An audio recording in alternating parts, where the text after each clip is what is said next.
In the vast darkness between stars, there exists a galactic emergency frequency that every civilized species knows but refuses to use. It's not because the signal doesn't work.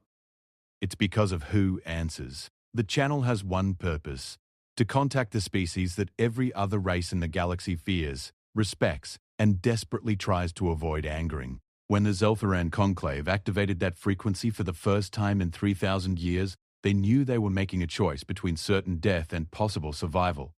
They were about to dial Earth. They were about to call the humans. The command center of the Zelthoran flagship Harmony's Promise flickered with dying emergency lights. Admiral Kessex pressed 3 of her 6 hands against the tactical display, watching helplessly as another colony ship exploded in the distance. The silent flash lit up the viewport, briefly illuminating the bridge in harsh white light before fading back to red emergency illumination. "That's the gentle wind," her tactical officer reported, his voice breaking. 7,000 souls gone. Kessex felt her respiratory slits tighten. 7,000 more Zelthorans dead in an instant. That brought the total casualties to nearly 2 million in just 6 rotations. 6 days of running, 6 days of dying. 6 days of watching her people get slaughtered by an enemy that showed no mercy and accepted no communication. The Devourers had come from beyond the rim, a species so hostile that they didn't even bother with demands or negotiations. They simply consumed. Planets, ships, stations, everything in their path turned to raw materials for their endless expansion. The Zelthoran Conclave, a peaceful federation of 32 worlds, had been utterly unprepared. Status of the fleet? Kessex asked, though she already knew the answer would be grim. 43 vessels remaining from the original 212, the tactical officer replied. Most are civilian transports and colony ships. We have 7 military escorts left, including this flagship. All are running on emergency power. Shields are below 20% across the board. Kessex's main eyes closed while her auxiliary ones continued monitoring the displays. The Zelthoran people had spent 10,000 years building a civilization based on peace, art, and scientific exploration. They had no weapons capable of stopping the Devourer swarm. Their defensive systems were designed for navigation hazards and small-scale piracy, not for an extinction-level military assault. Another explosion lit the viewport. The colony ship Dreamer's Rest had just become an expanding cloud of debris. "Admiral! They're closing in on the civilian cluster," the communications officer said urgently. "The families, the children, they'll be in weapons range in 12 minutes. 12 minutes until thousands more would die." Kessex's people were scholars, artists, philosophers. They were parents and children and dreamers. They were utterly defenseless against the mechanical precision of the Devourer fleet. "Options?" Kessex demanded, though she had asked this same question 100 times already. "We have none," her chief strategist admitted, his skin turning the pale blue of despair. "We cannot fight. We cannot outrun them. Our distress calls to the Galactic Council have gone unanswered. Every nearby species has either been destroyed or has fled beyond the Devourer's advance. We are alone." Kessex stared at the tactical display. The Devourer fleet showed as angry red dots, hundreds of them, inexorably closing in on the pitiful remnants of her people. Each dot represented a ship designed for one purpose: destruction. And behind those dots, intelligence reports suggested, were thousands more, consuming world after world. "There is one option," the communications officer said quietly. The bridge fell silent. Everyone knew what he meant. Even suggesting it was considered dangerous. "Absolutely not," the chief strategist said immediately. "Admiral, you cannot seriously consider—" "Explain," Kessex interrupted. The communications officer's skin flushed with nervous color patterns. "The emergency frequency, the forbidden channel. We could contact them." "The humans," someone whispered, and the words seemed to echo in the quiet bridge like a curse or a prayer. Kessex had heard the stories, as had every species in the galaxy. 3,000 years ago, humanity had emerged onto the galactic stage during the Great Collective War. The major powers had been locked in a conflict that had already consumed 1,000 years and billions of lives. The Collective, a massive alliance of aggressive species, had been systematically conquering the defensive federation of peaceful worlds. Then the humans had arrived. No one knew exactly what had happened. The historical records were fragmentary, many deliberately destroyed or classified, but the outcome was clear. Within 50 years of human intervention, the Collective had sued for peace, not defeated on the battlefield, but so thoroughly traumatized by human warfare that their entire civilization had restructured around the single goal of never angering humanity again. The stories said humans didn't just win battles. They won wars in ways that made victory irrelevant for the losers. They were creative, relentless, and utterly terrifying when provoked. Where other species saw war as extension of politics, humans saw it as a problem to be solved by any means necessary. After the war, humanity had been offered a seat on the Galactic Council. They had refused. Instead, they had withdrawn to their small corner of space, maintained minimal contact with other species, and made one thing absolutely clear: leave them alone and they would leave you alone. Bother them and face consequences. The emergency frequency had been their compromise. Any species facing extinction could make one call. Humans would listen. What they would do after listening, no one knew. The frequency had never been used. "We don't know what they'll do," the chief strategist argued. "The stories say they're dangerous, unpredictable. They might ignore us, or worse, they might demand something we cannot give. They might help," the communications officer countered. "Every story agrees on one thing. Humans have never refused a genuine call for help against extinction. They may be dangerous, but they're not cruel." "We don't know that," the strategist insisted. "It's been 3,000 years. We don't know anything about current humanity. They could have changed. They could have become something worse than the Devourers." Kessex watched another ship die. The promise of tomorrow. A generational colony vessel carrying 15,000 Zelthorans, most of them children in educational creches. The ship broke apart slowly, its hull compromising in sections, giving those inside just enough time to understand they were about to die. She made her decision. "Open the emergency frequency," Kessex commanded. "Admiral, please reconsider," the strategist began. "That's an order," Kessex said firmly. "We are dying. Our children are dying. Our entire species faces extinction. If there is even a chance that humanity will help, we must take it. Open the channel." The communications officer's hands shook as he input the frequency codes. They were ancient, unchanged in 3 millennia, maintained by galactic law even though no one wanted to use them. The codes were simple, deliberately so. Any species, even one facing total destruction, could manage to transmit them. "Frequency open, Admiral," the officer reported, broadcasting on all human subspace bands. Kessex stepped forward to the command podium. She had no idea what to say. How did you ask for help from a species that terrified the entire galaxy? How did you beg for mercy from beings that had once prosecuted a war so devastating that historical records from that era were still classified as hazardous information? She decided on the truth. "This is Admiral Kessex of the Zelthoran Conclave, commanding the flagship Harmony's Promise," she said, her voice steady despite her fear. "We are 43 ships carrying 300,000 civilian refugees. We are under attack by a hostile force we cannot defeat. We have lost 2 million of our people in 6 days. We are dying. We have no weapons, no defenses, and no hope. We are calling because we have exhausted every other option. We do not know if you will answer. We do not know if you will help. But we are desperate, and you are our last chance. Please, if there is any mercy in you, any compassion, please help us. We are cornered and dying, and you are the only ones who might be able to stop this." She cut the transmission and waited. Silence filled the bridge. The tactical display showed the Devourer fleet still advancing. 8 minutes until they reached the civilian cluster. "How long until we might receive a response?" Kessex asked. "Unknown, Admiral," the communications officer said. "The nearest known human outpost is 40 light-years away. Even with quantum communication, that's..." Every display on the bridge had frozen. Not malfunctioned. The tactical plot, the engineering readouts, the environmental controls, everything locked in place, showing the same moment. Then a voice came through the speakers. It was flat, emotionless, clearly artificial. "Transmission received. Analysis complete. Threat assessment in progress. Human response fleet deploying. Estimated arrival, 18 minutes. Recommendation: continue evasive maneuvers. Maintain current heading. Do not engage hostiles. Human forces will handle threat neutralization." The transmission ended. The displays unfroze, resuming their normal operation as if nothing had happened. The bridge crew stared at each other in shock. 18 minutes? The tactical officer said. "Admiral, that's impossible. The nearest human space is 40 light-years away. Nothing can cross that distance in 18 minutes. Apparently humans can. Keswick said quietly.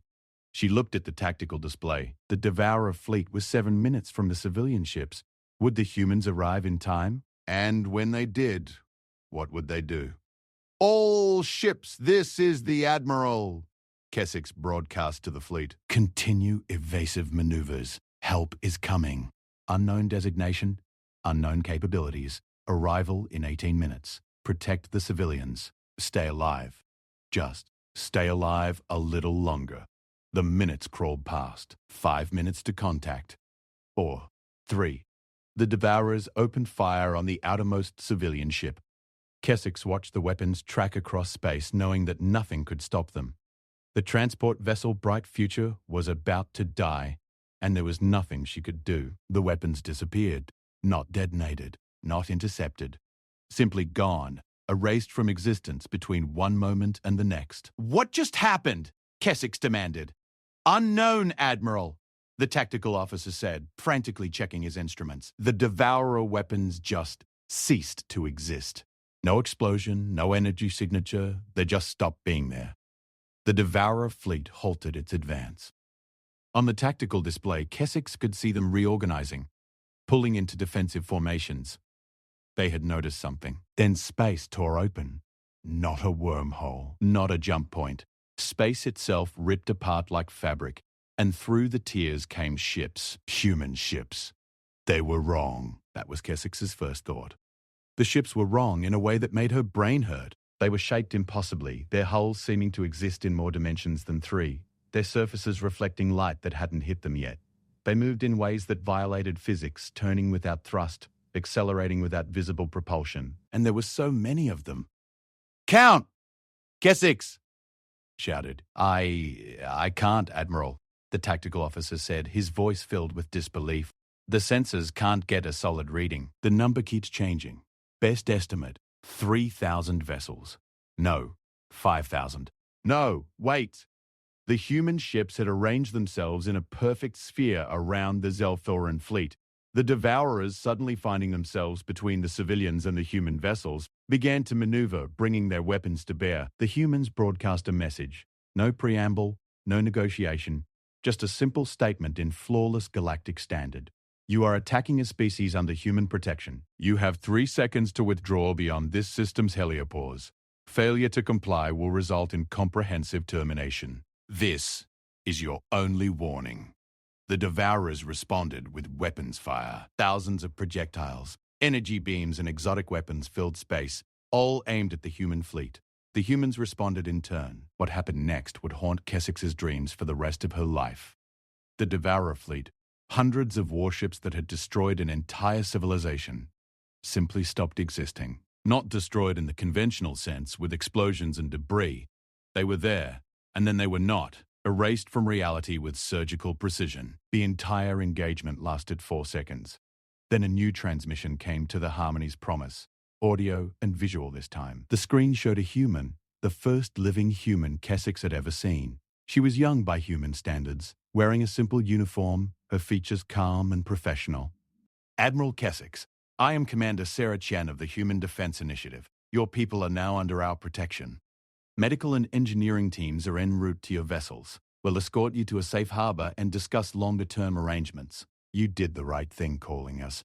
Welcome to humanity's list of friends. We don't have many species on it, but we protect the ones who are. You're safe now. Keswick found herself crying, her skin shifting through a dozen emotional colors at once. Thank you, she managed to say. Thank you for coming. Thank you for saving us. Commander Chen smiled slightly. You called us because you were cornered and dying. We came because that's what we do. Rest now. We'll take it from here. As human ships began docking with the Zelthoran vessels, bringing supplies and medical aid, Keswick realized that her people had not just been saved, they had been changed. They had made contact with the most dangerous species in the galaxy, and somehow, impossibly, found not conquerors but protectors. The galaxy was about to learn a lesson it had forgotten over 3,000 years of peace. Humans were dangerous, yes, but not to those who called them friends. Part 2. The human medical bay was unlike anything Keswick had ever seen. The walls seemed to breathe, adjusting their color and temperature based on who was near them. Medical equipment floated through the air without visible support, moving from patient to patient with purposeful precision. And the humans themselves worked with a calm efficiency that bordered on supernatural. Kessex watched as a human doctor, a tall man with graying hair named Dr. Mary, Marcus Webb, examined a young Zeltharan child who had been injured during the attacks. The child's parents stood nearby, their skin showing the purple patterns of extreme worry. Her respiratory slits are damaged, Webb said, not looking up from his examination. But fixable. We'll need to synthesize some tissue grafts. Give me 6 hours. 6 hours? The mother said, her translator converting her shocked tone perfectly. Our best surgeons would need 6 days for this kind of injury, if they could repair it at all. Webb smiled gently. We've had 3,000 years to study galactic biology. Your species' medical database was one of the first things we downloaded when we arrived. We know how to help. He looked at the child. You're going to be fine, little one, I promise. Kessex had been aboard the human flagship, a vessel called Indomitable, for 6 hours now. In that time, she had witnessed miracles. Human engineers had repaired critical systems on 17 Zelthoran ships. Human doctors had treated over 2,000 wounded. Human logistics personnel had distributed food, water, and medical supplies to every refugee vessel, and they had done it all without being asked, without demanding payment, without even pausing to rest. It's overwhelming, isn't it? Kessex turned to find Commander Chen standing beside her. The human woman held 2 steaming cups, offering one to Kessex. What is this? Kessex asked, accepting the cup carefully. Tea, or rather, our best approximation of tea using what your people drink. We analyzed your biology and cultural records. This should be both safe for you and pleasant to taste. Kessex took a careful sip. The liquid was warm, soothing, with a complex flavor that reminded her of home. Her skin shifted to appreciative green. It's perfect. Thank you. You're wondering why we're doing all this, Chen said, looking out at the medical bay. I am, Kessex admitted. The stories say humans are dangerous, that you're warriors without equal. But this is compassion, kindness. These are not the actions of the monsters the galaxy fears. Chen was quiet for a moment, sipping her own tea. Can I show you something, Admiral? Something that might help you understand? Of course. The ship was vast, larger than any vessel Kessex had ever seen, but it didn't feel cold or industrial. There were plants growing in recessed gardens, art on the walls, paintings and sculptures from dozens of different cultures, human and otherwise. They passed a recreational area where human crew members were playing some kind of sport, laughing and shouting in friendly competition. This is a warship, Kessex said, confused. Why does it feel like a city? Because it is, Chen replied. Human military vessels are designed for long deployments. Years, sometimes decades. The people serving aboard them don't just work here. They live here. They have families here. Look, she pointed to a viewport where a small human child, no more than 5 or 6 years old, was pressing her face against the transparent material, watching the stars. An adult, presumably her parent, stood nearby, smiling. We bring our children with us, Chen explained. Our elders, our artists, our teachers. A human warship isn't just a weapon. It's a piece of our civilization, traveling through space. They continued walking until they reached a large chamber. The doors opened to reveal what looked like a memorial. The walls were covered with names, millions of them, etched in a material that glowed softly in the dim light. This is the Chamber of Remembrance, Chen said quietly. Every human warship has one. These names are the dead from the collective war. 3 billion humans died in that conflict. And these are just the ones from our home fleet. Kessex felt her skin go pale. 3 billion? From one fleet? From one battle? Chen corrected softly. The Battle of Terror. When the collective came to our home system, they expected an easy victory. They had studied our colonies, our outposts. They thought they understood human military capability. They didn't understand human determination. Chen walked along the wall, her fingers trailing over the names. They bombarded Earth, killed 3 billion people in the opening salvo, destroyed every orbital installation, shattered our defensive fleets. By every military calculation, we should have surrendered. Instead, we fought back from the surface of our planet with whatever we could build, improvise, or imagine. It took us 11 years to push them out of our system, another 20 to take the fight to them. and another 19 to make them regret they ever found us. How? Kessex asked. How did you win against such odds? Because humans don't know how to quit, Chen said simply. It's not in our nature. When other species face impossible odds, they calculate probability of success and make rational decisions. Humans look at impossible odds and get angry. We take it personally. The collective killed 3 billion of us and thought that would break our spirit. Instead, it awakened something in us that terrified them. She turned to face Kessex directly. Do you know what the collective's greatest mistake was? They made it a war of extinction. They didn't want to conquer us or subjugate us. They wanted to erase us. And once we understood that, once we knew there was no negotiation or surrender, we stopped thinking like civilized beings and started thinking like survivors. We became creative, relentless.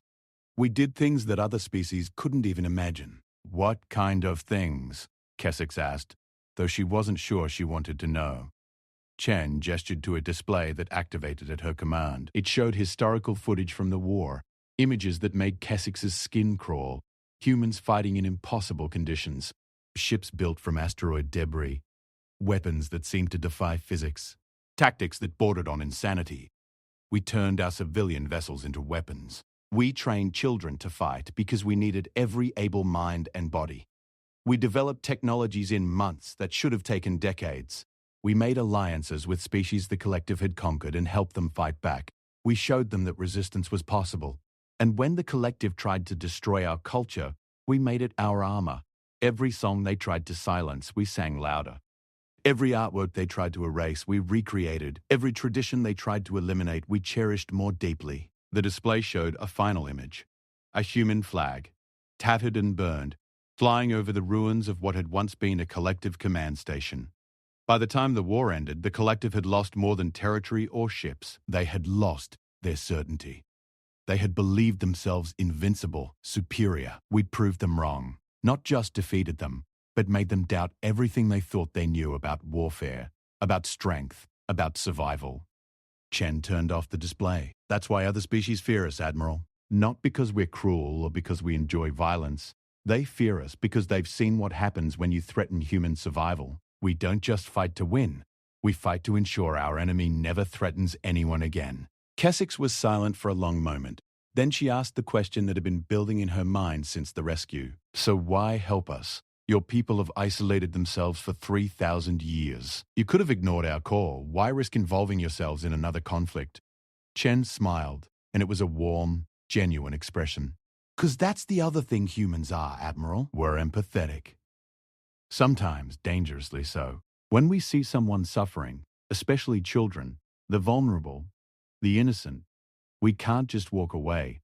It's not in our nature any more than quitting is. She started walking again, and Kessex followed. They passed through another corridor where human crew members were teaching Zelthoran children how to play human games. The children's skin showed happy yellow patterns as they laughed and ran. We left the galactic community not because we hate other species, Chen continued. We left because we needed time to heal. The war changed us, made us harder, more cautious. We needed to remember who we were before we became weapons, but we never forgot our values. Help those who need it. Protect those who can't protect themselves. Stand against extinction. They reached an observation deck that looked out over the Zelthoran fleet. Human vessels surrounded them in perfect formation. Shields extended to protect the refugees. Your distress call reached us at Earth itself, Chen said. Our sensors detected it the moment you opened that frequency. The response fleet was deploying before you finished speaking. Our leadership didn't even debate it. Someone called for help against extinction, we answered. That's what humans do. But the Devourers, Kessex said. They were destroyed so quickly, so completely. The technology you showed, it's beyond anything I've seen. 3,000 years is a long time, Chen acknowledged. We didn't spend it idle, but our technology isn't what makes us dangerous, Admiral. It's our mindset. Other species develop weapons to fight wars. Humans develop weapons to end them permanently. When we encountered the Devourers, we didn't see an enemy to battle. We saw a threat to innocent lives that needed to be removed, so we removed it. Oh, what happened to them? Kessex asked. The Devourer ships, they just vanished. Spatial displacement, Chen explained. We moved them to a pocket dimension. They're not destroyed exactly. They're just somewhere else. Somewhere they can't hurt anyone. We'll study them, try to understand their biology and motivations. Maybe we can reform them. Maybe they're too far gone. But they won't threaten anyone else. Kessex felt a chill. The casual way Chen described moving entire ships to another dimension. The matter-of-fact discussion of technologies that seemed like magic. Commander, may I ask you something personal? Of course. Are you afraid of what your people have become? Chen considered the question seriously. Da. Sometimes, our capability for destruction is terrifying. We know that, but we're also aware of our responsibility. Every human is taught from childhood about the war, about what we did, about the price of our survival. We remember, so we don't repeat our mistakes. We're powerful, yes, but we choose to use that power to protect, not conquer. She pointed to the Zelthoran ships. Your people are artists, scholars, dreamers. You built a beautiful civilization. The galaxy needs species like yours, peaceful, creative, hopeful. We became warriors so you don't have to. We carry the weight of violence so others can live in peace. A chime sounded, and Chen checked a device on her wrist. Admiral, our engineers have finished primary repairs on your flagship. She's spaceworthy again. We're also preparing to escort your fleet to a secure location where your people can recover. There's a habitable system about 6 light years from here. We've already scouted it. Suitable planets, rich resources, no hostile species. We can help you establish a temporary settlement there. How long will that take? Kessex asked. The journey? About 2 hours at human fleet speed. The settlement? We'll have basic infrastructure ready in 3 days. Full colonization support in 2 weeks. 2 hours to travel 6 light years. 3 days to build infrastructure for hundreds of thousands of refugees. Kessex shook her head in amazement. Commander, I don't know how we'll ever repay you for this. You already have, Chen said warmly. You trusted us. You called us when you were cornered and dying. You gave us a chance to be heroes instead of monsters. That's payment enough. They stood together on the observation deck, watching as human vessels moved with perfect coordination around the refugee fleet. Medical ships, engineering vessels, supply transports, all working in harmony. What happens after we're settled? Kessex asked. Will you leave us there, return to your isolation? We'll maintain a presence, Chen said. A small fleet, a diplomatic mission. We'll help you rebuild, defend you if needed, and we'll offer you a choice. What choice? To join the Human Alliance. Chen explained. We have 17 species under our protection now. All of them came to us the way you did, desperate and dying. We saved them, helped them recover, and offered them friendship. Not subjugation, not conquest, just mutual protection and cooperation. They maintain their independence, their culture, their governments. We just promise to defend them if they're threatened again. And in return, they promise to help others the way we helped them. To pay it forward. To build something better than what the galaxy has become. The Galactic Council talks about peace, but they don't enforce it. They let species like the Devourers exist because intervention is inconvenient. We don't accept that. We believe in active protection, in standing against extinction wherever it appears. Kessex felt her skin shift through thoughtful patterns. You're building an alternative to the Council. We're building a community, Chen corrected. A real one, based on shared values and mutual protection. The Council can continue their debates and politics. We'll focus on keeping people alive. Another human appeared on the observation deck, a young man in an engineering uniform. Commander Chen, Admiral Kessex, I have a status update. All Zelthoran vessels have been repaired and resupplied. Medical treatment is 93% complete. We're ready to begin escort operations whenever you give the word. Thank you, Lieutenant, Chen said. Then to Kessex, are your people ready to move, Admiral? Kessex looked out at her fleet, her people. They had been cornered and dying. Now they were safe, protected by the most powerful species in the galaxy, a species that could have demanded anything but asked only for trust. Yes, Kessex said, we're ready. And, Commander, when we reach the settlement, I want to discuss this alliance of yours. I think the Zelthoran Conclave would be very interested in joining it. Chen smiled. I hoped you'd say that. Welcome to the family, Admiral. Let's get your people home. As the fleet began to move, Kessex realized that her perspective had completely changed. 6 hours ago, humans had been terrifying unknowns, dangerous beings to be feared. Now she understood the truth. Humans were dangerous, yes, the most dangerous species in the galaxy. But they were dangerous to the right things, to cruelty, to extinction, to those who preyed on the innocent. For everyone else, for those who sought peace and protection, humans were something else entirely. They were guardians, protectors, friends. And the galaxy, Kessex thought, was about to learn that lesson again. Part 3. The planet below was beautiful.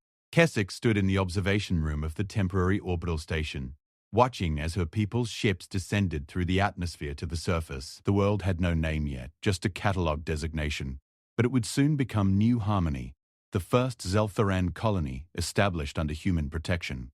2 weeks of miracles.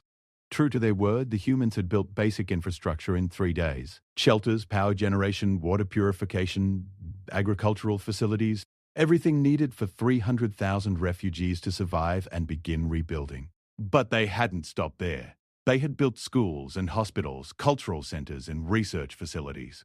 They had studied Zelthoran art and architecture, then incorporated those design principles into the buildings. The settlement below didn't look human. It looked Zelthoran, just built with human efficiency. Beautiful, isn't it? Kessex turned to find Dr. B. Webb approaching. The human doctor had become a familiar face over the past weeks, treating Zelthoran patients with skill and genuine care. It's more than I dared hope for, Kessex admitted. Doctor, how many species has humanity helped like this? 17 before you, Webb said, joining her at the viewport. Each one came to us the same way. Desperate, dying, out of options. Each one we brought back from the brink. And they all joined your alliance? All but 2. The Krillian decided they wanted complete isolation after we saved them. We respect that. We still protect their borders, but we don't involve them in alliance matters. The Fentari wanted to return to the Galactic Council after they recovered. We helped them negotiate a better position. Protection isn't about control, Admiral. It's about giving people safety so they can make their own choices. Before Kessex could respond, an alarm sounded throughout the station. Not a panic alarm, but an alert. Something was happening. Commander Chen's voice came through the intercom. Admiral Kessex, please report to the command center immediately. Kessex and Dr. Webb rushed through the corridors. The command center was already busy when they arrived. Human personnel working at various stations while holographic displays showed incoming data. What's happening? Kessex asked. Chen looked up from a tactical display, her expression serious. We have visitors. A Galactic Council delegation. 5 ships just entered the system. They're requesting permission to approach the planet. The Council? Kessex felt her skin flush with anxiety. What do they want? They say they've come to offer assistance to the Zelthoran refugees, Chen said, her tone suggesting she didn't entirely believe that. They also want to discuss the circumstances of your rescue, meaning they want to know why we contacted humanity instead of waiting for Council aid. Kessex said bitterly. The Council sent 3 distress responses to your emergency calls, a human intelligence officer reported. All stated that due to the distance and the threat level, no aid could be provided in a reasonable time frame. They effectively told you that you were on your own. And now they show up after the crisis is over, Dr. Webb said quietly. Typical. Chen studied the tactical display. Admiral, this is your decision. They're here to see your people. We can deny them access or we can allow them to land. What do you want? Kessex thought carefully. The Galactic Council had abandoned her people when they needed help. But they were still the major governing body of the galaxy. Refusing them could have long-term consequences. Let them land, Kessex decided. But on our terms. They meet us here, on this station. Not on the surface. I won't let them disrupt my people's recovery. Understood, Chen said. I'll send the authorization. They'll be here in 2 hours. Those 2 hours passed quickly. Kessex spent them preparing, discussing with her senior staff and with the human commanders. She knew what the Council would say. She had heard their rhetoric before. They would offer empty sympathy and meaningless promises. They would question the alliance with humanity. They would try to pull the Zelthorans back into the Council's sphere of influence.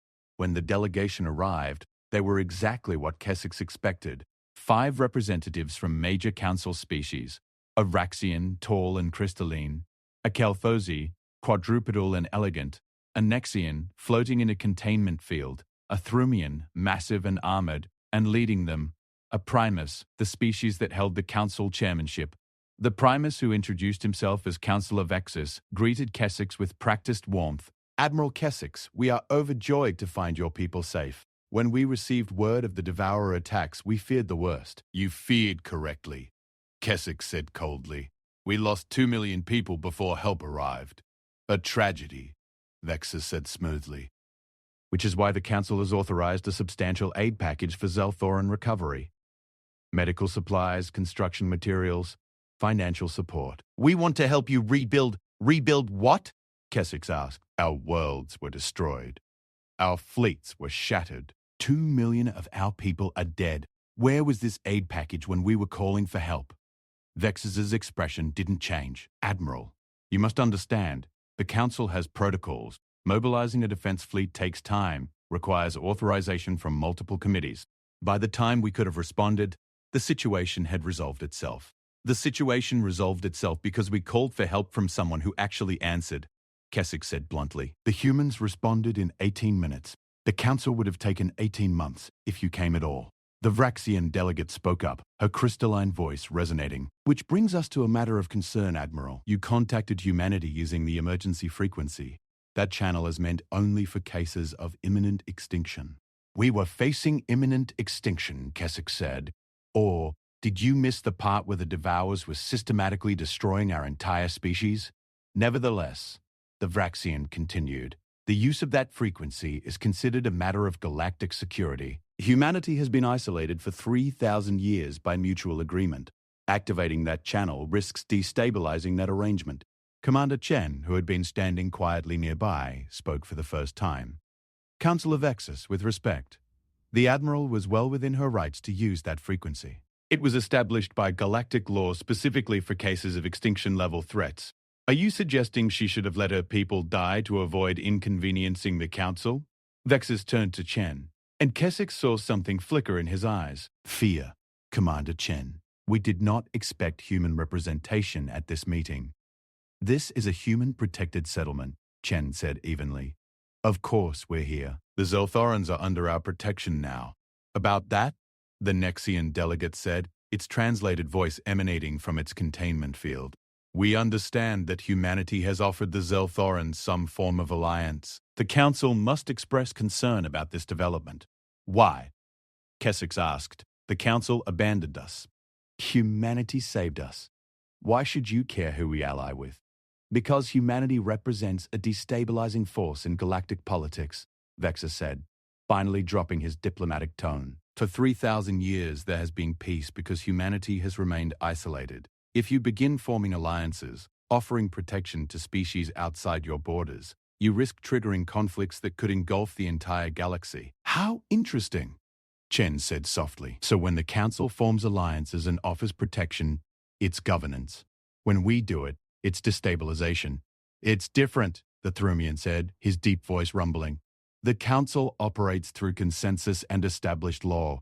Humanity operates through force. We operate through results." Chen corrected. "The Zelthorans called for help. We came. We saved them. We're helping them rebuild. If that's destabilizing, perhaps your system needs destabilizing."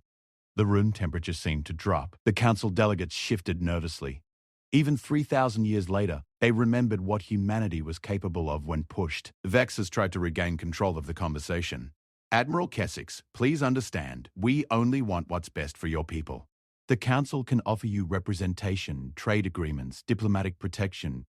We can help you integrate back into galactic society." "What you're offering is exactly what you gave us before," Kessex said. "Empty promises and bureaucratic delays. Do you know what the humans offered us? Safety. Immediate, unconditional safety. They asked for nothing in return. They didn't demand we join their political system or adopt their culture. They just saved us because we needed saving. And now they're asking you to join their alliance," the Vraxian pointed out. "How is that different from Council membership?" "Because they asked," Kessex said simply. "They didn't demand. They didn't threaten. They saved us first, helped us recover, and then offered friendship if we wanted it. The Council offers membership with conditions and requirements. Humanity offers protection with respect. Before anyone could respond, another alarm sounded. This one was different. Urgent. A human officer called out from a sensor station. Commander, we have multiple contacts entering the system. Unknown configuration. Estimated arrival in 20 minutes. Chen moved to the tactical display immediately. How many? 50 ships. No. 70. The number keeps increasing. They're similar to Devourer vessels, but with modifications. They're broadcasting on multiple frequencies. A voice filled the command center, harsh and mechanical. This is the Devourer Collective Command.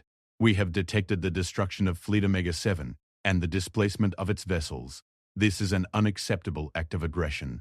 The species responsible will be eliminated. All organic life in this system will be consumed as retribution. You have 10 minutes to surrender unconditionally. The council delegates turned pale, several of them stepping back from the viewports as if distance would help. How did they find us? Kessex demanded, her skin flashing through colors of fear. They tracked the displaced fleet, a human analyst said. When we moved those ships to the pocket dimension, we left a quantum signature. They followed it here. Chen was already moving, giving orders rapidly. All civilian vessels to the far side of the planet. Maximum shielding. Combat fleet. Defensive formation Alpha. Prepare displacement weapons. Commander, Vexus said, his voice shaking.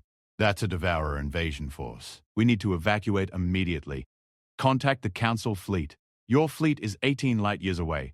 Chen interrupted. They won't get here in time. We will handle this. You can't possibly fight 70 ships, the Thrumian said. You have, what, maybe 20 vessels here?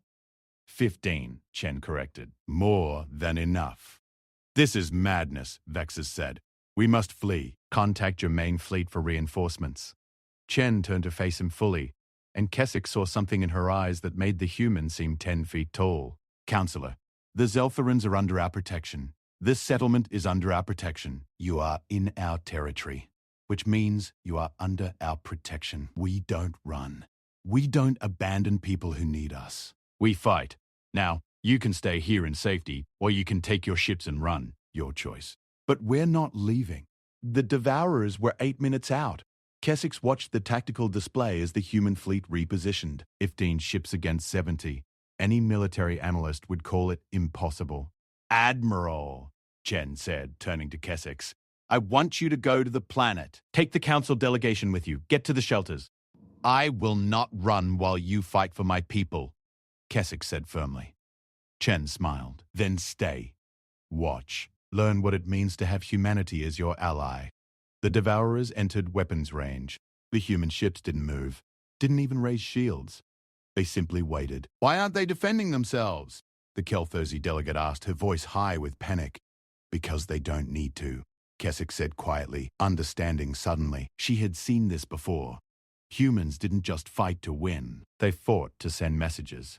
The Devourers opened fire. Thousands of weapons, all targeting the 15 human ships. The weapons reached the human fleet and simply stopped, frozen in space, surrounded by a field of distorted light. Chen spoke calmly into the communication system. Devourer Collective Command. This is Commander Sarah Chen of the Human Defense Initiative. You have attacked a protected settlement. You have threatened civilian populations. You have ignored multiple opportunities to withdraw. We are now forced to respond. The frozen weapons suddenly reversed course, accelerating back toward the Devourer fleet at impossible speeds. They impacted their own ships, causing massive explosions throughout the enemy formation. You came here for retribution, Chen continued. Let us show you what real retribution looks like. The 15 human ships moved, not like vessels traveling through space, but like reality was being rewritten around them.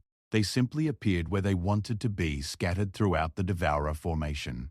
What happened next was not a battle.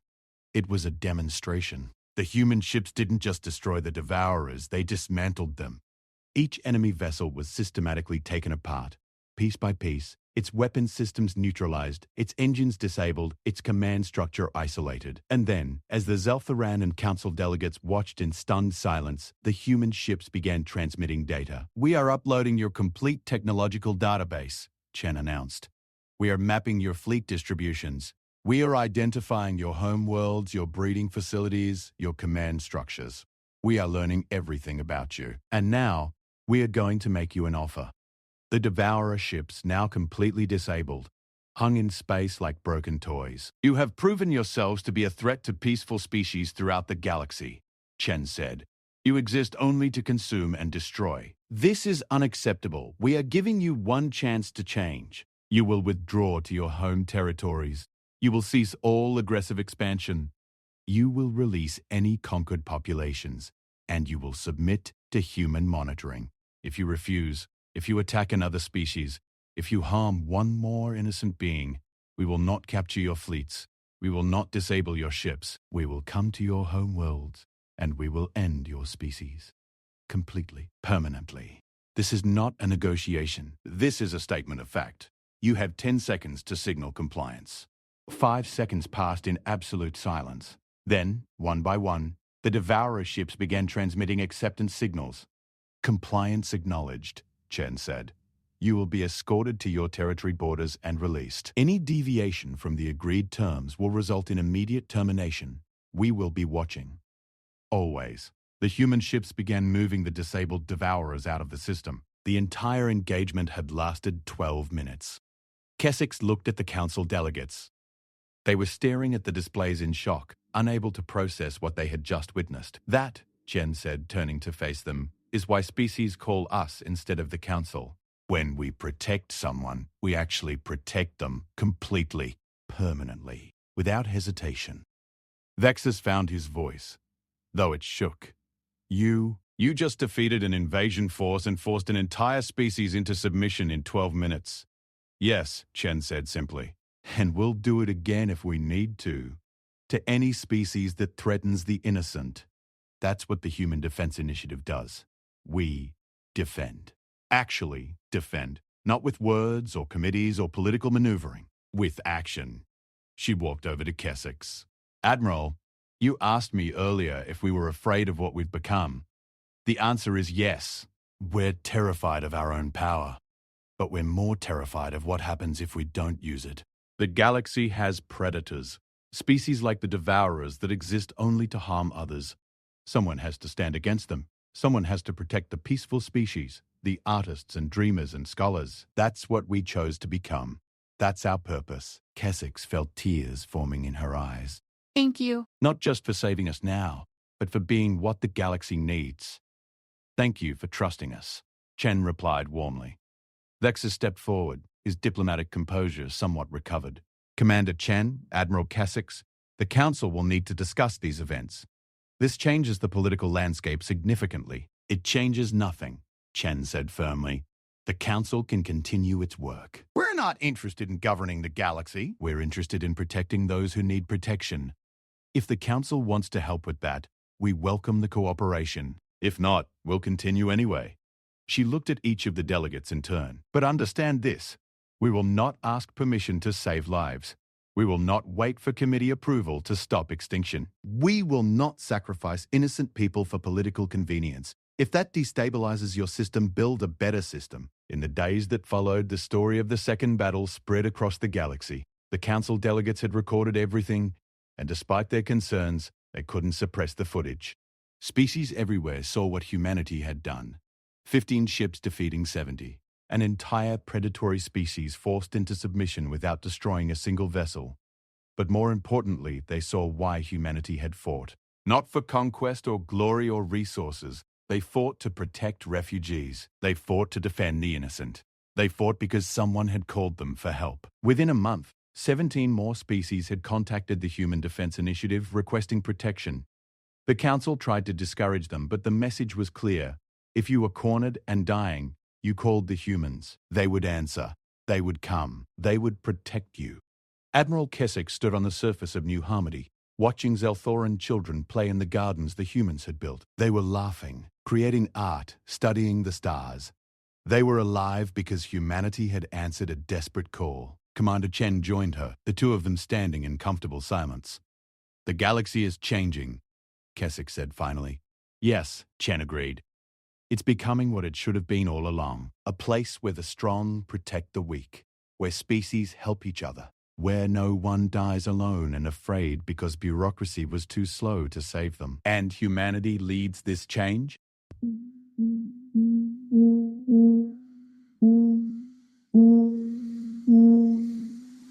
Leadership implies authority. Leadership implies authority. We don't want to rule anyone. We just want to make sure that when someone calls for help, someone answers. That's all we ever wanted. Kessex looked at the human woman, this member of the most dangerous species in the galaxy, and saw only compassion and determination. We were cornered and dying, Kessex said softly.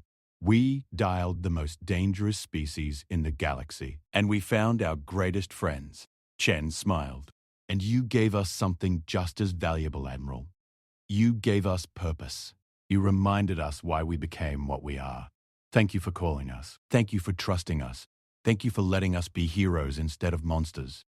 As the sun set over New Harmony, Kessex felt truly hopeful for the first time since the attacks. Her people would survive. They would rebuild. They would thrive. Because they had allies who would move stars to protect them. Because they had called humanity, and humanity had answered.